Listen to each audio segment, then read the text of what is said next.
Are you a Christian by any Yeah, chance? very, very much so. Like, why is that exactly? Jesus saved my life.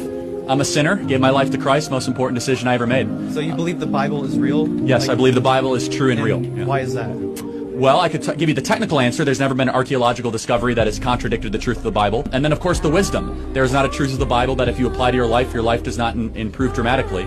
And then finally, we have the most accurate and transparent, historically robust account that one can have of the most important figure ever to live in the history of the world, Jesus of Nazareth. And the resurrection is the pinpoint of my belief that Jesus did rise from the grave so that we may live. What makes Christian mythology real? So that's not mythology, but that is theology. If Genesis 1:1 and the resurrection is true, anything in the Bible is possible. You're looking at the greatest miracle.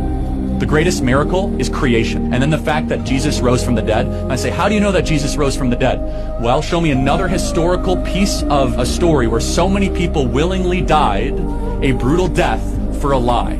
Every single person around him had everything to lose, and yet they went to the absolute death, from Paul to Peter to the half-brother of James, saying that Jesus is Lord, Jesus rose from the dead. Not to mention, if you were going to fake a story, you would not use female witnesses in the ancient world. In the scriptures, it said that the women were the first one to see Jesus Christ. If you're trying to fake a story, you would never do that.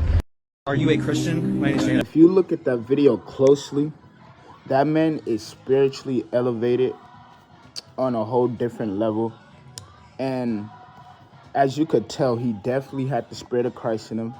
And you can always detect if somebody have the Spirit of Christ in them by detecting the fruits. You know the fruits. You know the rotten fruits and you know the good fruits. That man, all I have to say is rest in peace. And that man is in a better place. And he deserved to be there rather than to be here. Because here, it's just God was like, it's your time, man. You did my job, you did my work. Come with me now. Now it's time to come home. It's not the fact about being sad. It's just the fact that knowing that he's in a better place and that he died with Christ. Just don't be sad, y'all.